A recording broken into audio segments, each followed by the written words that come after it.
Welcome to Chevy Hometown Kids. I'm your host, Emily Reppert.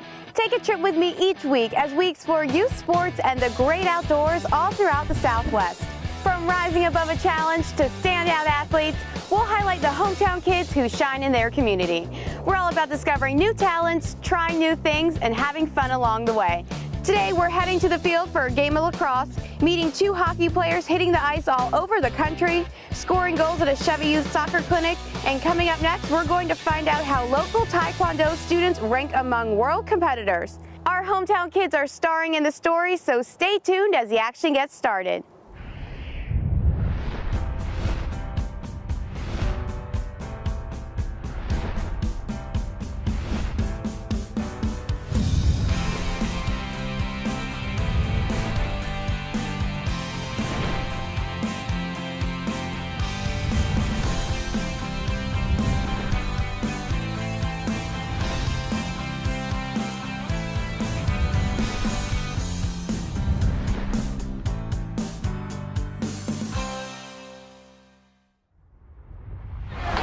The sport of Taekwondo has really taken off over the decades, creating more opportunities for kids to master the art.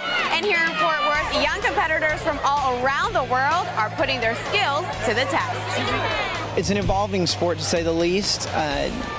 50 years ago, I probably could have named maybe 100 people that really knew anything about it in the area, and now it's an Olympic sport. It's grown from just a basic self-defense martial arts to something that is practiced worldwide. More than 800 competitors are hitting the mat at the Fort Worth International Taekwondo Championships. They have the experience to compete with people across the world. They'll be sitting in the holding area, getting to know people, other girls and other guys, their age, their rank, getting to talk to, how do they do things there? My school does this, and they compete across the United States with them, and it's just a great learning experience. We get to meet a lot of people that we wouldn't come in contact with otherwise, so it's nice just to talk to everybody and learn about everyone's different experiences, meeting people from around Texas and different parts of the country, and that really helps their experience too, the kids, to see that it's not just their little small town, the world is a lot bigger than that, and they learn how to interact with those people. Students from Burleson Taekwondo are suiting up to compete against kids from Mexico and Canada to as far away as Spain. In most sports, you don't meet people from all over the world. You meet people, 50 feet away from you. But in this tournament, you meet people that live in completely different cultures, and it's just different. And it's a really big thing for me because the person who puts it on every single year, I go and test under him, so it means a lot to me to be able to come and do this. Well, it's phenomenal. I mean, it's one of the largest competitions that takes place in the United States, and so it's a big deal. I mean, I'm nervous. 13-year-old Kirsten is just a test away from being a first-degree black belt and working towards her goal with every kick. You just have to set your mind forward. You don't really have to have a skill set that's taught, but if you're willing to do it, then anything can be taught to you. She is easily one of the most dedicated students that I've ever had. She's always one of the ones that's willing to teach, one of the ones that's willing to go out and go that extra mile. Her whole family is right behind her, so it's always neat to see them in the stands and supporting her. Oh, I hope she does great. I mean, I know that she's going to do the best that she can no matter what that winds up being. And her coach always tells them, as long as you leave it all out on the mat, that's all I ask of you. So that's all we care about. Another contender who always gives it his all is 10-year-old Ian. There are students that come in that they're doing 360 roundhouses on their very first day. Ian is one that started learning everything from the very beginning and has probably put more effort into it than anyone I have ever seen in 20 years. He actually got his first gold at his last tournament, and he is pushing to continue that today. It's really hard to see when he doesn't do as well as he wants to, but he's great at recovering and being positive and learning from his losses, something I think I definitely could work at. And so you rarely have to cheer Ian up after he doesn't do very well. He usually does well, but when he doesn't, he looks at it as a training moment, as a time to grow and know that he can do better next time.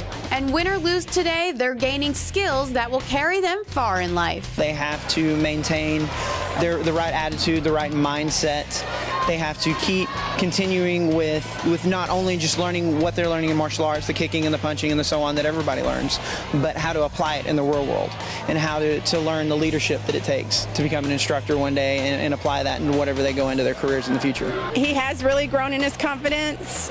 He is, obviously there's athletic benefits to it as well, so he's more fit than he was before, and he has to work hard at things other than just the academics, so it's really good for him. It teaches very good core values, and also it helps with just self-defense in general, and it helps someone be a lot more self-confident in themselves. The Fort Worth International Taekwondo Championships has been around for more than 30 years, giving kids all over the world this unique opportunity. And when we get back, we're exploring a newer sports program, introducing kids to what has been called the fastest game on 2 feet. Chevy Hometown Kids is brought to you by Chevrolet and their award-winning cars, trucks, and crossovers.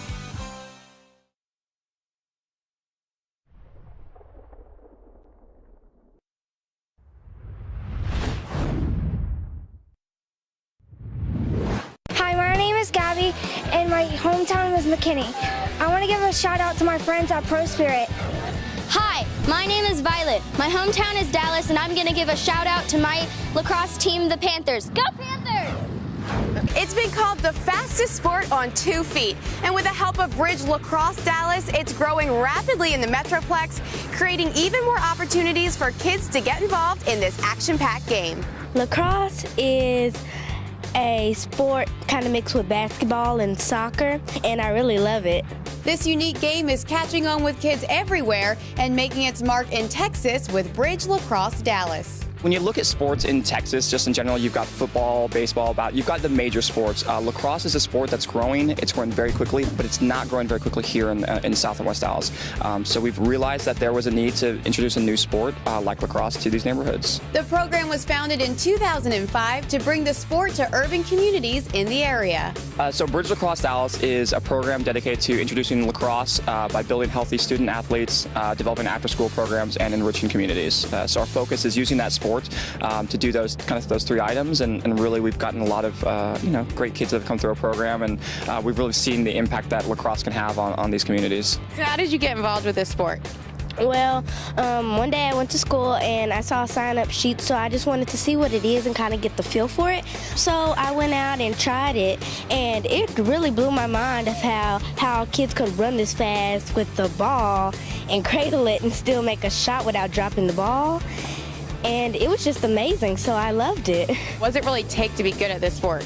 Well, it takes a lot of concentration and your skills, sticks, and abilities, because when you're cradling the ball, you have to focus on not letting it drop out. It's kind of almost like a puzzle. You have to figure out which way to get around them and make it to the goal. 10-year-old Michaela joined the program a few years ago and has embraced it with open arms. She is very excited to play, very excited about the upcoming year. Playing for Bridge Lacrosse has advanced her skills. She's just another one of those girls that clearly loves the game. She's very passionate about the game, and she's a natural leader without being overly outspoken, without sort of being bossy. And so because she just has that demeanor, or that leadership demeanor, girls will follow her into a game and follow her during practice. So she's someone that we really like to keep an eye on, because she just has the sort of instinct leadership skills. And another player who took to the sport and hasn't let go is 7-year-old Everett. You have to think fast and do stuff fast. We just try to tell them each and every day, hey, you have to walk around with the stick. You have to love the game. You have to have passion in order for you to excel at anything, and also the hard work that it requires. Everett's really special. He started with us as a 2nd grader, which is sort of a very young age to start lacrosse. But we folded him into the program. He is just a kid that just loves the game. I mean, it's very obvious how passionate he is about lacrosse. He's been able to travel some. He went up with a program to Colorado. He's immersed himself in the sport that we don't see with other kids. We can tell that lacrosse is his sport. But Everett and Michaela are just 2 of 500 kids playing for Bridge and embracing the sport. I think the funniest thing about the sport is the kids really gravitate to it immediately. There's really not sort of this slow, awkward transition. Kids love the sport, and we actually don't really have a problem with recruiting. I mean, as soon as you get a stick in these kids' hands, they want to come back. I would encourage other kids to play the sport because it just gets you hyped up and ready to run and everything, and it also gets you in shape, so it will really help kids in the North Texas area to improve. So what do you hope all the kids that come through this program get out of it? Just that they love the game, that they love, I love the sport, the people that I'm around love the sport, and we just want the kids to have fun, most importantly, but just have a true passion for the game. And if that turns into, other opportunities, that's fantastic, but the biggest thing that we emphasize is just have fun right now. You're a kid, go out on the field, play a game, have fun, and then, go home, and we'll talk about the next day. If you live in the Metroplex and you're interested in giving this action-packed sport a try, visit DallasBridgeLacrosse.org to find a team near you. And when we get back, it's Know and Grow, where pros give us tips to make our game better. And this week, we're getting a hockey lesson from the Ice Jets organization. Know a kid in your hometown that deserves to be on the show? Share their story on our website, HometownKids.tv, or tell us on Facebook.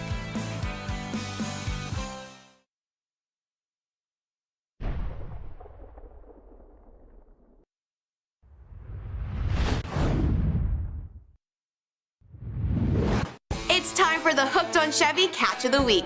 Each week we'll highlight a kid who's reeled in the biggest keeper at one of the many Hooked on Chevy Kidfish events across the state. 10-year-old Ulysses is this week's big winner. He reeled in this keeper at All-American Chevrolet in Midland. Every winner gets an invite to next year's Kidfish Classic. We'll see you there.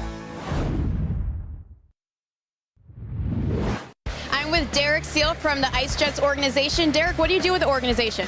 I'm a head coach for a Bantam Academy team, and I'm also doing the U17 AAA next year.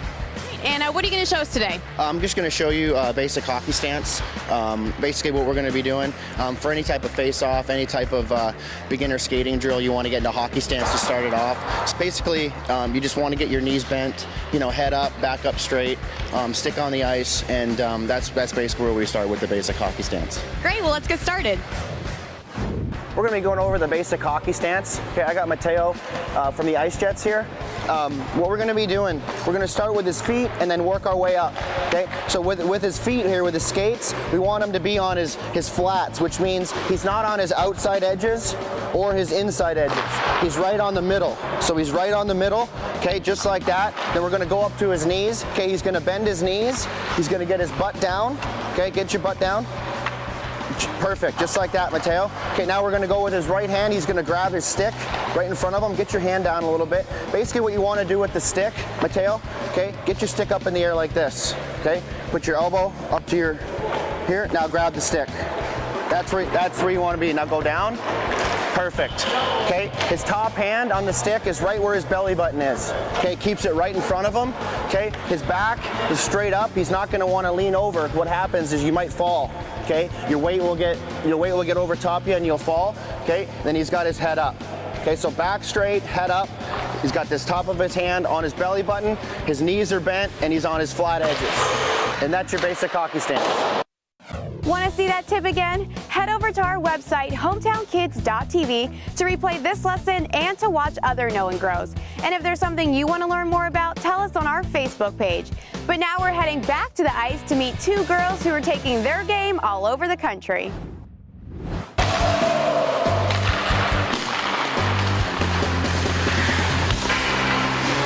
We're in McKinney to hit the ice with two girls who spend their weekdays practicing with the boys and weekends competing all over the country, proving they're tough enough for this sport. I love the pace of it. It's just so much fun. It's a lot of physical, demanding sport, so it's really great. You could say Lauren and Courtney stand out among their teammates. Tell me a little bit about this team. It's comprised of 17 boys and 2 girls. They're generally 15 and 16-year-olds, and we play in a local league here against Dallas teams and also Texas and Oklahoma teams. And even though they're largely outnumbered, the Texas Aces welcome them with open arms. Being a girl playing hockey, that's a big deal. Especially out of Texas, there's not a lot of girl hockey players. So playing and knowing that down here it's a big guy sport, it's like you have pride in it, so it's fun. They're really skilled. I mean, our team is kind of a big checking team, and they skate fast, they stick handle, and they're really good at placement of their shots. So we can learn from them that way. You'd think it was just a male sport, but once you see them, like, they're pretty good, and they'd be one of the better players on our team, and they're better than a lot of the guys on our team, and so they help us out a lot. But playing with the Aces is also helping the girls with their game. It's kind of a unique situation. They've played with the Aces before, and then they've gone off and played with the girls' team, as they were mentioned before. And because of the St. Louis situation, they needed a place to practice. And I knew both of the girls and the parents, and I figured it would be a good environment for them to practice and put a little pressure on the boys. And they do that. Because they're also part of a U16 girls hockey team from out of state that travels all over the country. I play for the St. Louis Lady Blues, and we're out of St. Louis. We are a U16 team. We're Tier 1, so it's AAA. We travel a lot. There are a bunch of girls from in town and out of town, so we just get together for games and tournaments and stuff like that. The two Texas girls signed with the St. Louis Lady Blues to step up their skills. It's a big deal. I mean, I was playing Tier 2 for 2 years, and Tier 1 is like, gives you more exposure. We go to more tournaments, and it's just like a higher level play. It means a lot because coming from Dallas, there's not a lot of girls hockey, and so it's a step up. So it's a lot of fun being with different girls and meeting them and traveling and stuff. So it's always fun. But playing for a AAA team also means a lot of time, travel, and dedication. We travel to Detroit, St. Louis. We're going to Canada for a tournament. We just travel all across the U.S. It takes a commitment from both of our families for them to do this, because it is 1 to 2 times a month that they're traveling, all the expenses of traveling, because there obviously is no girls team here for them to play with. It takes dedication to go to the practices here with the guys team, and then being able to be so dedicated to go up and money and time to go up to wherever they're playing, like Detroit, Rochester, or St. Louis, wherever they're gonna play. So it takes a lot of time and effort.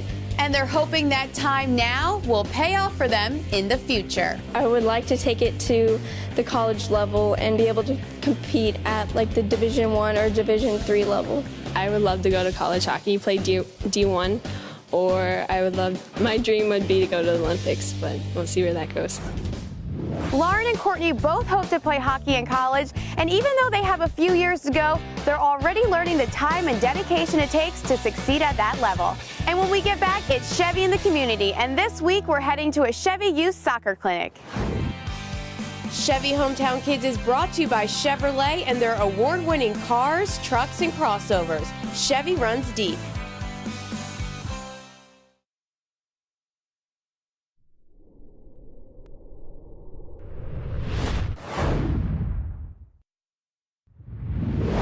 Looking for something fun to do this week? Here are a few events happening in a community near you. Take a step back in time at Pioneer Days in downtown Cleburne, November 16th through the 17th. Starting November 16th, you can brighten up your day during the Festival of Lights in Lake Jackson, or during the Downtown City Lights Festival on the 17th in Wichita Falls. Kick off the season with a holiday parade in downtown Tomball, November 17th. Kingsville is home to the Ranch Hand Breakfast and Celebration, also on the 17th. The Nine Flags Festival takes place November 17th in downtown Nacogdoches. To find more events near you, visit the Hometown Happenings page on our website, hometownkids.tv.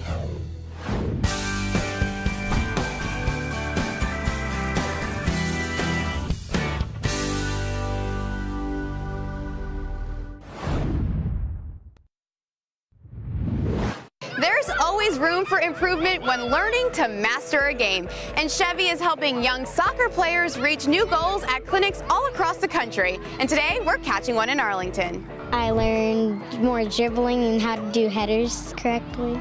Pullbacks and also kicking and making goals. Passing and keep your ball in front of you, dribbling, inside and outside. North Texas kids brushed up on their soccer skills during a free clinic presented by Chevrolet. This is the Dario Sala Youth Soccer Clinic, sponsored by Chevrolet and all of the North Texas Chevy dealers. Basically, we help children from 6 to 14 learn a lot of the fundamentals and skills of soccer from Dario Sala and a lot of other professional soccer coaches from around the world. I started 5 years ago when I was a full-time professional player. Tried to help the community in the Metroplex in Dallas. I started with 5 clinics in only one city, and thanks Chevy, we went all over the country, and also with the Hispanic community as well. So I was pleased that Chevy can do this for the community. It's something that I support 100% since I was a player, and now it's a pleasure to spend time with the kids. And they're catching on and coming back year after year. But you came to this last year. Why did you want to come to this clinic? Because it just makes me have fun a lot of times, so I thought I should come here today, and next year I could probably come again. And I like to have fun here every time with my friends. They're taking the field with coaches from all around the world and leaving with a whole new perspective of the game. Soccer is bigger in other parts of the world than it is here in the States, but we're getting better here. But it's just nice to have different languages and different cultures and a lot of professionals all coming together in one spot. It's really fun to see how through soccer, all the cultures, the language, the accent, and they all forget. It's just about following the soccer ball. But for the kids and for the parents, it's nice to know that they see some new faces. And we bring some concept that they're really new about coaching and drills and new learning experiences. It's about it. Always helps to learn more tricks from different type of players. Every player's got a different technique, a different way of doing things, and the more she learns from different players, the better. And what do you hope she gets out of tonight? Just to learn more and try to excel. Just better techniques and just better confidence. To enjoy playing the game of soccer. I would like to do it again is because I like soccer, and also this is a fun place. Chevrolet has so many great youth initiatives, and each week we're exploring a new one. And if you want more Chevy Hometown Kids, make sure to like us on Facebook and follow us on Twitter to keep up with the show during the rest of the week. And remember, hometowns are where today's beginners become tomorrow's experts. So if you know a kid in your community who deserves to be on the show, make sure to tell us about them on our website, hometownkids.tv. And join us each week as we meet more hometown kids and hear their inspirational stories. Next time, we're learning what it takes to be a pro BMX rider, hitting the links with an up-and-coming player, taking school spirit to a new level, and heading to the field with a team fighting to defend their title. We'll see you there.